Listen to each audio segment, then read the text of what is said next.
A heart, adrift in a new family. I'll never forget the first day I became Emily Johnson, 8 years old, clutching the straps of a sun-faded backpack. I stepped off the bus and squinted into the Tennessee sunlight.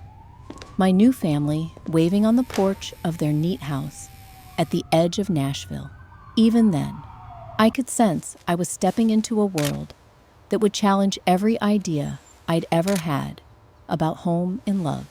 The Johnsons, Linda and George, greeted me with warm hugs and shy smiles, their arms gentle but unfamiliar. George bent down to my level and ruffled my hair. "Welcome home, pumpkin." Linda took my hand and led me inside, showing me my new room, a small space with floral curtains and a patchwork quilt.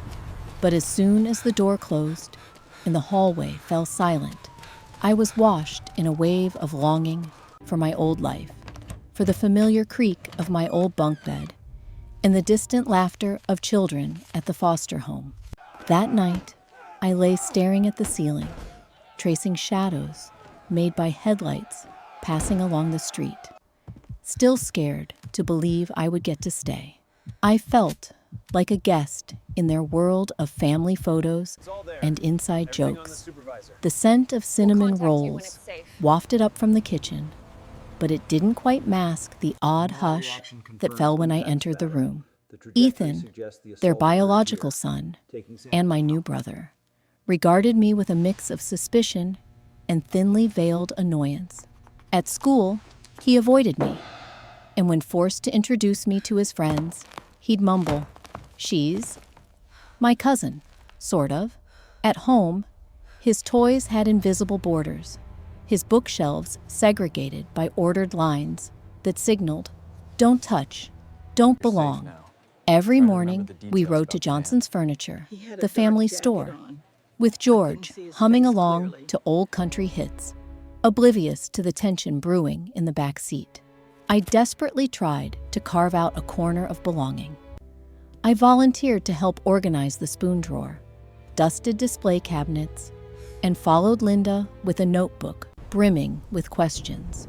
"Do you always put the vases here? How do you know what kind of chairs people want?"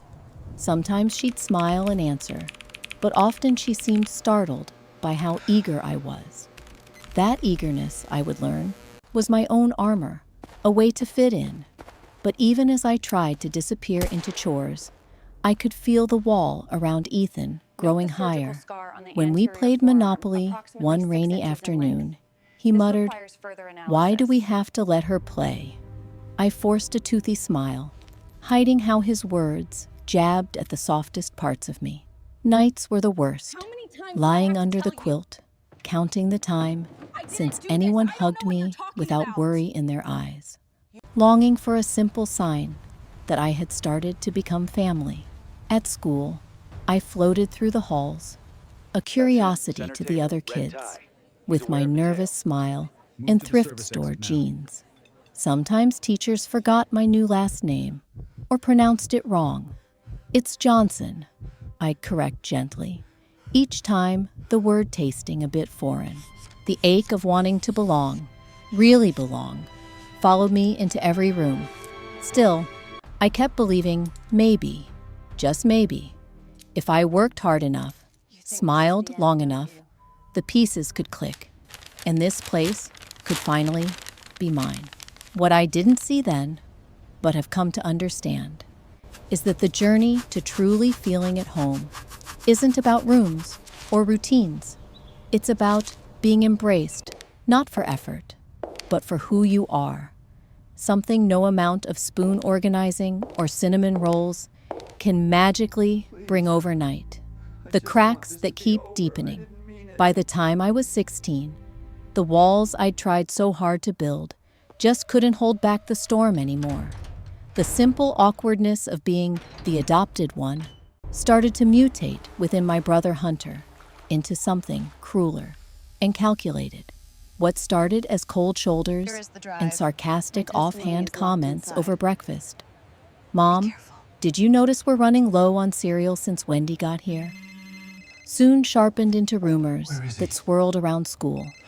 Little poisonous seeds he spread with a half smirk. Hunter seemed determined to prove, to anyone who'd listen, that I didn't really deserve my spot in the Parker household or in our family's furniture store. He'd drop loaded remarks within earshot of my classmates. She only works at the store for the discount, you know. And I'd catch snickers I knew he'd orchestrated. At school, there were days I could feel the whispers chasing behind me in the halls, a chill between my shoulder blades, my name turning sour in group chats. Sometimes I'd walk by the school lounge and see him leaning in, exaggeratedly mocking how I'd stacked the wrong set of chairs, and his friends laughing along, making my mistakes seem like proof I was just a charity case. The hurt didn't stop at the doors of Lincoln High. At our shop, Hunter became a master at undermining my every move, always just out of sight of our parents. He'd suggest to regular customers that I was new, untrained, or that mistakes were the norm whenever I handled their orders. I remember one afternoon unloading boxes with my father, just the two of us, while Hunter stood by, fake busy, and when Dad left the storeroom, he looked at me with that sly grin. You know, it'll be easier for everyone when you get bored and quit. Most of the time, I tried to drown out his negativity by working harder, memorizing inventory numbers, volunteering for closing shifts, and polishing window displays until my hands ached. But Hunter's campaign began to take its toll. It wasn't just about the customers who'd hesitate before asking me questions, or the classmates who'd suddenly stop responding to my texts. It was how those little doubts Hunter seeded in others started to grow inside me, too. I began questioning if I was truly valued, or if everyone else just saw me as passing through. What cut deepest, though, was how invisible it all seemed to my parents. Mom was busy keeping the business breathing and the family afloat. Dad trusted his two kids could sort out their own drama. They didn't see how Hunter's words clung to me long after dinner was cleared from the table. I kept my pain quiet, stacking it up in private. Inside journals and scribbled notes I'd tuck beneath my mattress. All the insults, slights, and cruel jokes building up like a record only I would ever read. On the outside, I played the role of the cheerful daughter, eager to impress, always taking one for the team, hoping maybe Hunter would tire of his campaign and let me in at last. I volunteered to organize the back storeroom, created an unofficial employee guidebook, sent handwritten birthday cards to regulars. Anything, really, to patch the cracks in our family's foundation. But the harder I tried, the further Hunter pushed, and the more I realized there were fractures in this family that sheer effort alone could never repair. The ache of not belonging became a dull, near-constant throb, a loneliness that pressed in even when the store was bustling or the house was full of laughter. The cracks were everywhere by then, some obvious, some nearly invisible, but all deepening with each passing day, splintering beneath the surface until I wondered if anything could ever put us back together again. Stones too heavy to cross. The beginning of my junior year, it all came to a head. For months, I'd been trying to keep my head down, working harder than ever at Armstrong's Home Furnishings, and cling to the faint hope that if I just waited Ben out, maybe the tension would pass. But the tension didn't fade. It calcified into exhaustion, suspicion, and finally, confrontation. The first real sign that I couldn't climb over these stones came one late October evening. The store was closing, chilly autumn wind rattling the front windows. I'd stayed late to restock aisles and sort through new product deliveries, marking every item with careful attention. As I wiped down a walnut bookshelf, Ben came up behind me, his footsteps nearly silent on the thick carpet. "Don't bother. Martha's not going to care if you clean. You're just sucking up. I'm afraid His tone was recall the light, specifics. but his stare Everything was seemed anything perfectly but. in order when I kept my retired. eyes on my work, biting down words I wanted desperately to say. "That's not true," I managed, my voice thin as tissue. I just want to help out," Ben scoffed. "You think if you work hard enough, you'll actually be an Armstrong?" The air between us froze. I set down my dust rag, my hands trembling. "Why do you hate me?" I asked. Not for the first time, but it felt different now, urgent and raw. "Hate you?" He smirked, eyes glittering. "I don't hate you. I just think it'd be better if you remembered what you are. You're not my real sister. Dad's charity project doesn't get to act like she's in charge." The words sliced straight through me. I hurried to the back office, tears burning my eyes, breathing in the heavy scent of pine polish, just to keep myself rooted. It wouldn't be the last time that autumn I'd be cornered by Ben's words, but it was the first time I let him see me cry. After that night, Ben's campaign became even more calculated. At school, he started circulating rumors that I had been caught stealing from the cash register. Nothing big, just borrowing a few dollars here and there. It wasn't true, but rumors don't need truth to take root. My friends started acting distant, their smiles thin and their conversations hurried. Even my best friend, Ruthie, stopped inviting me to her house after swim practice. When I pressed her, she stared at her feet and muttered, "Everyone's just saying stuff, Katie. Maybe stay out of trouble for a while." At Armstrong's, Ben made a game of baiting me in front of coworkers to see how much I'd take. "Careful, Katie. Last time you handled the credit card slips, we lost a receipt." Or, "Maybe you shouldn't lock up tonight, just in case money goes missing." Before long, everyone at the store knew there was something wrong with me, without being able to say what. I felt myself shrinking, curving inward to avoid the sting of every glance and whispered exchange. I tried to find solace at home, but the tension there only grew tighter. Meals were silent, punctuated only by the fork clinking on china and Martha's worried glances. Robert, busy with a consulting project, began working long hours, leaving me alone with Martha's soft but empty reassurances. One night, as she tucked me in and smoothed my hair, I finally confessed, voice quivering, "I don't think Ben's ever going to see me as family." She hesitated, then sighed. "Give him time. You're both growing up, and that's hard on everyone." "But I've tried so hard," I whispered, the words trailing off as she switched out the light. Soon after, I started documenting everything. Ben's taunts, the looks from customers, my friends' growing wariness. I filled pages with times and dates, the exact wording of insults, the little tricks Ben pulled to frame my mistakes. Some nights, I wondered if I was losing my mind, if maybe I really was the problem, just as he said. But the notebook became my anchor, proof that I wasn't imagining the pattern. Things reached a breaking point the night a major client's order was botched. Ben had intercepted a shipment confirmation and failed to pass along an important message. As a result, their $7,000 dining set was delivered with only half the pieces.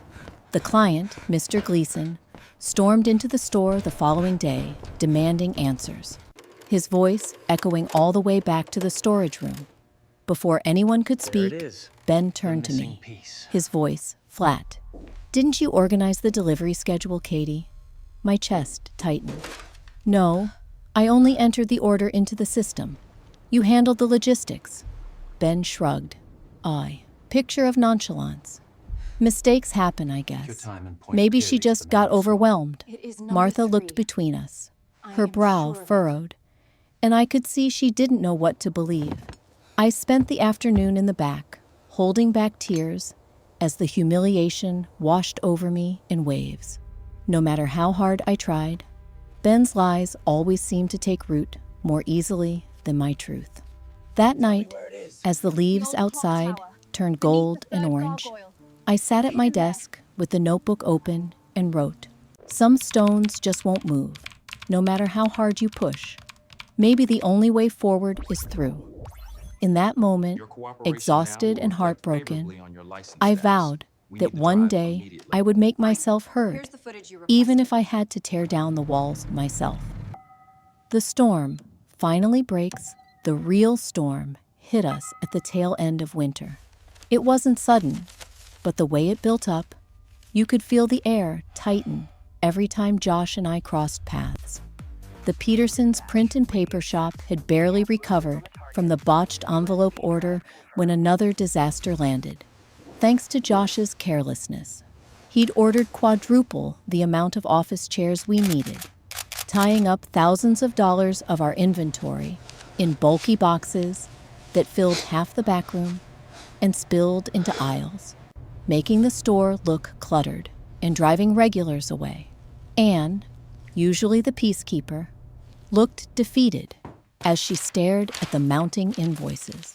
"We can get through this," Dad tried to assure everyone, but it was clear even he didn't believe it. At the same time, something unexpected happened for me. I was awarded a city education grant for academic excellence in volunteer work at the store. A rare honor for a high school junior. The news spread quickly. The local newspaper wanted a quote, and the mayor invited me to speak at the spring fundraiser. Dad's pride was unmistakable as he bragged to everyone. "Harper transformed our window displays this year."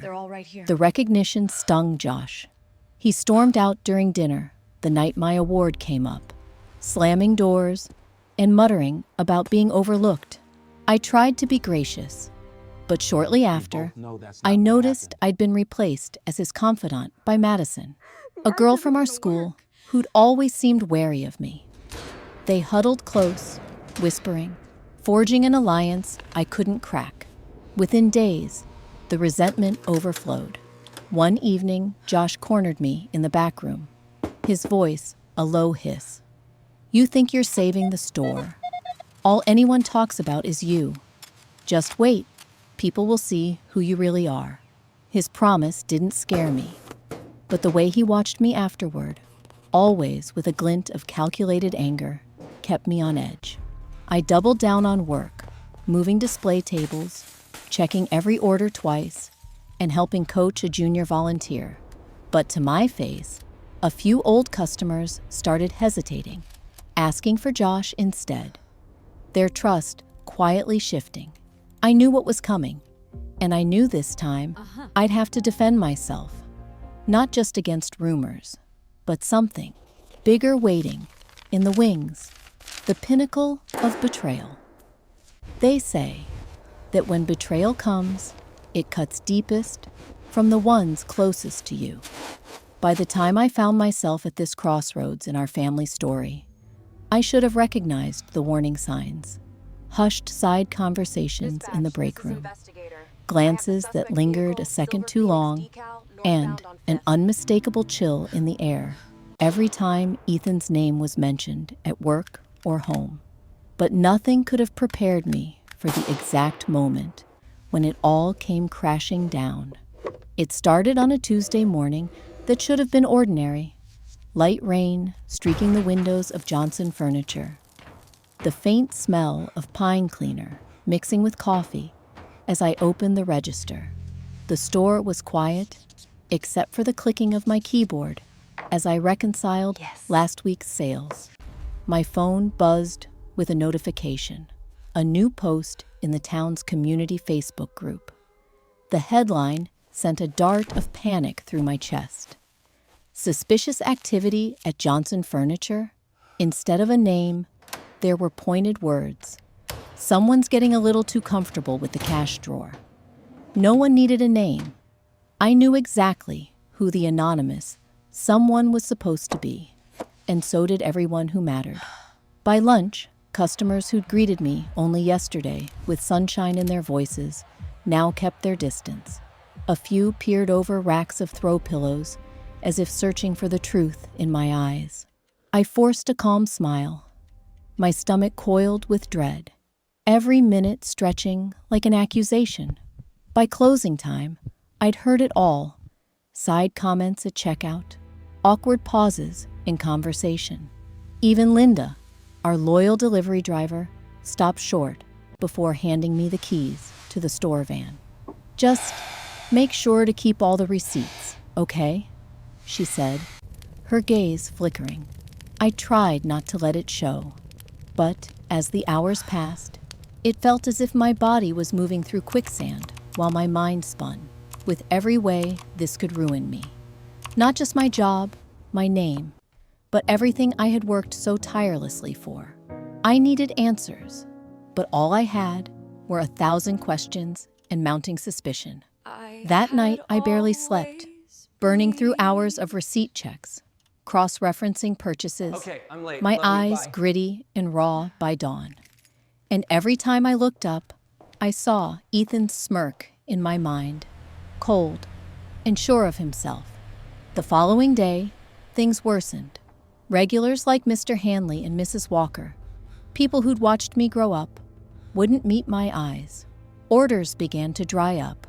When Mom asked about the sudden slump in traffic, I brushed it off, not yet ready to throw accusations at Ethan without proof. I dug through the records instead, determined to clear my name the only way I knew how, with facts. That evening, just as I was closing the shop, I found the first clue, a crumpled invoice for a high-end Bluetooth speaker purchased on the store account, signature scrawled unmistakably as Ethan's. Then another, for a stack of concert tickets. Bit by bit, a pattern emerged, one I'd been too hurt and distracted to piece together sooner. I swore silently to myself, pain and indignation tangling in my throat. Ethan wasn't just undermining me. He was stealing from the shop and using my reputation as a shield. I scanned the invoices, made copies, carefully weaving a file folder of every suspicious purchase and discrepancy. I snapped photos and kept a digital backup. This wasn't just about survival now. It was about justice. Days blurred. Customers kept their distance. Whispers shadowed my every step, both in the store and at church, in the grocery aisles, even out as I jogged through town. Some people looked at me with pity, others with open distrust. Meanwhile, Mom and Dad grew more frantic with every lost sale, every negative post that made its way across town. "What's happening, honey?" Mom asked me late one night, voice tired and reed thin. But I couldn't find the words. I wasn't ready to expose Ethan. Not yet. Not until there was no chance he could deny it. The turning point came one Friday evening, as dusk painted the sky coral and purple. Ethan's friend Kyle pulled me aside outside the store, his face pale, hands buried deep in his pockets. It was the first time in years he'd come to me like this. "You know he's lying, Em," he said, unable to meet my eyes. "But you also know how family is around here. Kids mess up, we keep it quiet. Don't make it ugly." His words were soft, almost pleading, but there was something in them, a warning, or maybe just resigned acceptance. "He'll get bored soon. Let it go. Move on." I shook my head, jaw clenched. Letting this go means letting him destroy me. Kyle's shoulders dropped. He nodded tightly and left without another word. For a moment, anger blossomed so fierce inside me that I had to be careful not to let it burn everything else down too. I knew without question there was no moving on unless I faced this head on. By the time I had everything, receipts, proof of Ethan's purchases, even grainy security footage of him sneaking merchandise out after hours, I was ready. But I held on, waiting for the right moment. the one that would be irreversible. The final fracture happened during dinner, a week later. Just me, Ethan, and our parents at the table. Tension thrummed between us. Every clang of fork on plate, an undercurrent for words left unsaid. Mom cleared her throat, her expression pinched. We need to talk about the store. Orders are falling. Customers aren't coming back. Ethan met her gaze, cool as ever. Maybe people are tired of being treated like they're always under watch. Some of us just want to relax. Dad's eyes narrowed. That doesn't explain the missing money. Or a dozen new charges on our accounts. Ethan shrugged, careless. Probably a glitch, or someone else made a mistake. I pushed my chair back. My voice was steadier than I expected when I finally spoke. Or maybe someone's spending money that isn't theirs and blaming it on anyone but themselves. My heart pounded, adrenaline racing through my veins. But I met Ethan's eyes and didn't look away. He gave me a half smile, mocking and cold. Got any proof? Or is this just another pity party? I excused myself, returned with my file of meticulously gathered evidence, and placed it between Dad and Mom. Pages of receipts, signatures, and screenshots, all Ethan's. For a long moment, no one spoke. My father read, his hands trembling. My mother covered her mouth, tears brimming. Ethan blanched, jaws set, refusing to meet anyone's eyes. "This is your handwriting," Dad said quietly. "Your signature and camera footage. Why, Ethan? Why would you do this? Why blame your sister?" Ethan got up, the chair scraping the floor. For the first time, I saw the mask slip. He wasn't smug or composed. He was small and angry, a child caught after too many lies. She was always the favorite. You all acted like she could do no wrong. It should have been my store, my inheritance. But you just kept praising her. I was invisible. His voice cracked at the end, the bravado draining away. My mother sobbed. Dad put his head in his hands. I stood, equal parts exhausted and relieved. Betrayal had eviscerated us, but its pinnacle shone with clarity. There was no turning back. Ethan stormed out, slamming the door behind him. I watched as Mom and Dad slowly pieced themselves back together, apologizing for not believing, for being blind. And I realized the pain, the isolation, the anger, they were real. But I was stronger than all of it, strong enough to face even the deepest betrayal. The next morning, I unlocked the shop, the bell's soft chime echoing in the quiet. Outside, rain had cleared. As sunlight poured onto the showroom floor, for the first time in weeks, I finally felt a weight lifting. Not gone, not yet, but lighter. I had held my ground, faced betrayal, and forced its shadows into the open. Family, I realized, sometimes means surviving the storm together, or discovering your strength alone. That was the true pinnacle of betrayal, and the start of something new. The decisive blow in the crowd. The spring fundraiser was supposed to be a celebration. Balloons bobbing gently in the breeze, ribbons of sunlight catching the laughter in the park's pavilion. Neighbors in Sunday clothes milled around tables, stacked with homemade pies and silent auction items. Children weaving between folding chairs, just released from months of winter gloom. I'd been nervous all week, nervous in that way you are when you know something big is finally shifting. But you can't be sure toward what. My parents' heads were held higher lately, chest swelling with the pride of having a daughter honored for academic achievement and civic work, trying to erase months of town gossip with single smiles. Dad clasped my shoulder and whispered, "Let them see who you are, Em." That morning, as I pinned my name tag to my skirt and reviewed my note cards for the speech, there was a quiet rumble of anxiety under my determination. I'd grown familiar with rumors, following me like shadows since Ethan's betrayal. A lingering ache behind every handshake, every congratulations, tinged with caution. I'd caught him watching me from across the park, jaw set, arms folded in a way that warned conflict was brewing.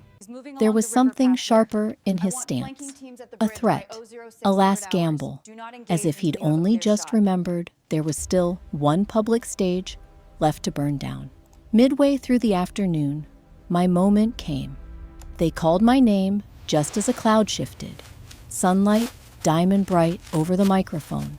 I stood on the makeshift platform, feet heavy as stone but back straight, as the town mayor listed my achievements and invited me to share a few words. I glanced into the crowd and saw not just my parents, but every teacher who'd encouraged me, and every neighbor whose doubts I'd felt in cold glances these past months. My hands trembled at first. This was more than a ceremony. It was a line drawn in public, where one stumble could either set me free or send me tumbling further into doubt. I began with a simple thank you, then spoke about what it meant to build a life in new soil, to find courage in strange rooms, and pride in hard-earned belonging. The crowd was silent but attentive, eyes encouraging. But then, as I reached my final sentence, a shrill, artificial note cut through the air, the sound of Ethan's voice, broadcast on Facebook Live, echoing from a phone in the wings of the pavilion. Ask her about cheating. Ask her where her references really came from. This whole thing is a farce. She isn't who you think she is. Murmurs erupted, neighbors craning to see Ethan. His phone pointed at me, streaming as he shouted accusations of plagiarism, padding volunteer hours, even falsifying essay records for the grant. His face was red with contempt, jaw jutting, reveling in the confusion and shame suddenly rippling through the crowd. Someone in the first row gasped. An older man I recognized from church folded his arms, eyes hardening. I could feel the heat of derision on my cheeks, the familiar taste of public humiliation rising in my throat. But where before I might have frozen, heart in my mouth, something steadier took root. I drew a breath, silent and deep. Without asking permission, I stepped from the mic and walked to the AV table, where I'd left my purse. I dug out my flash drive, preloaded with the evidence I'd gathered for weeks, but never imagined I'd need to use here, in full view of everyone I'd ever hoped to impress. I returned to the stage and, voice unwavering, addressed the room. I know there have been rumors, started by people who once called me family, but I also have the truth, and I think you all deserve it. With trembling hands, I plugged the drive into the organizer's laptop. The projector flickered, casting footage for all to see. Grainy video stills of Ethan in the store at midnight, his face caught clearly as he pocketed small electronics, tampered with merchandise, and signed receipts in his own hand. Then a digital paper trail, time-stamped and signed, evidence of his purchases hidden under my name. Each new image pressed the crowd into a silence so taut it was almost painful. A hush rippled outward. People gawked at the footage, at me, and, most tellingly, at Ethan, who stood rooted beside the food tents, his bravado collapsing into wide-eyed shock. One by one, those who doubted me took their measure, shame coloring their faces. Jenna, a girl who'd gossiped about text messages stolen from my phone and spread wild stories about me and Ethan in secret, stumbled through the crowd, tears streaming as she begged for forgiveness, voice carrying in the stunned silence. Old customers, once loyal, recently turned cold, strode purposefully to the stage after my speech ended. They shook my hand with unsteady apologies, some even wrapping me in hugs, their voices thick with regret. "We never should have listened. You didn't deserve that." As for Ethan, he tried to protest, blustering and red-faced. But the evidence was unignorable. Even his closest friends shrank back, unwilling to shield him any longer under the communal gaze. My parents reached for me, both pride and pain etched deep. Dad's hug steeled me against my shaking knees. Mom's tears warm on my shoulder as we stood, a small island in the ocean of our reborn community. For the first time in what felt like years, I stood taller. Vindication wasn't a victory parade, but a long, cleansing exhale. I wasn't ready to forgive Jenna, nor Ethan, nor the crowd that once so quickly banished me at the hint of scandal. But that day, as the sun set and the applause grew steadier, I knew I would never let someone else's narrative cast its shadow over my truth again. My scars might not disappear, but I could finally hold my head up unashamed, my place reclaimed before the crowd that had watched me fall. A new door after the storm. After the chaos of the spring fundraiser and all that had happened with Ethan, it was as if life in our little town paused for a collective breath. Ethan vanished quietly, almost as if he dissolved into the fog of early summer, leaving behind rumors that gradually faded like echoes in a nearly empty room. People's attention drifted to graduations, festivals, and the long days of sunlight that promised a softer season. Johnson furniture stood, battered but not broken, and I found myself holding the reins of my own future in a way I could never have imagined. Stepping into the store each morning was different now. The weight of suspicion that once clung to my name was gone. In its place was a gentle sense of belonging that grew stronger with every returning customer and sincere apology. There were moments, quiet, ordinary, but so meaningful, when I'd see Mrs. Walker arrange throw pillows or Mr. Hanley choose wood samples, and both would meet my eyes with trust, as though the hurt of the past months was being soothed, one small gesture at a time. I learned the rhythm of forgiveness is slow but steady, and sometimes forgiveness must extend inward, too, toward myself. At home, things grew quieter. My parents, for all their past blindness, were relentless in making amends. They asked my opinion on store decisions, welcomed me to family discussions, and, more than anything, didn't question my judgment anymore. I found slices of peace at the dinner table, sunlight dappling the plates, listening to my parents laugh again. My mother, tears drying, finally, squeezed my hand and whispered, "We were wrong not to see you sooner, but we're so grateful you fought for yourself and for us." It wasn't that the pain disappeared altogether. It's more that it began to shrink, crowded out by new joys. With Ethan gone, gaps echoed through the house for a while, but they proved good soil for something different to grow. I reconnected with Ruthie, the friend who'd hesitated when things were bad. She showed up at the store one afternoon with an apple pie and 1,000 apologies. "You kept your head high," she said, hugging me tightly. "That matters more than any rumor." Others followed, slowly. There were awkward lunches with classmates who'd believed in Ethan's stories, hesitant teachers, cautious neighbors, people gently, sometimes clumsily, expressing their regret. Each apology sowed a gentler boundary between past and future, and some days I'd even catch myself smiling at the memory of how far I'd come. What surprised me most was how profoundly my sense of self shifted. I started to believe, truly, that I had earned my place, not just through survival, but through the act of standing up for my worth. Running the store was no longer about proving something to anyone else. It became about the pride of carrying a legacy forward, shaping a community I deeply cared for, and discovering that every decision I made in the store or at home was rooted in integrity. I began to mentor younger employees, teaching them not just the mechanics of sales or inventory, but how to hold your head high when the world doubts you.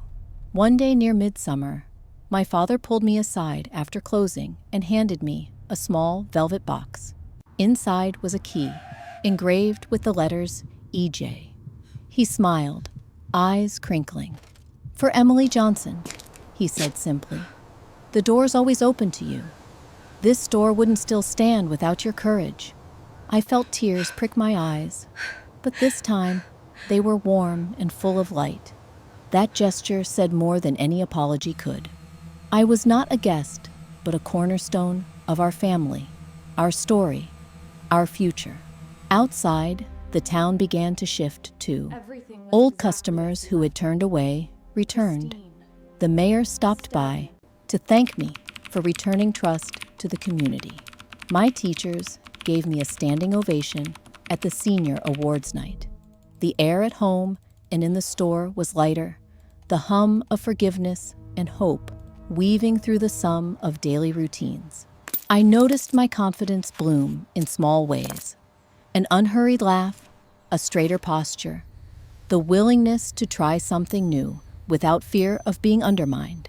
I signed up to lead a community volunteer project, helped organize the 4th of July festival, and started writing my story in a battered blue notebook, wanting to remember every bruised step and hard-won moment.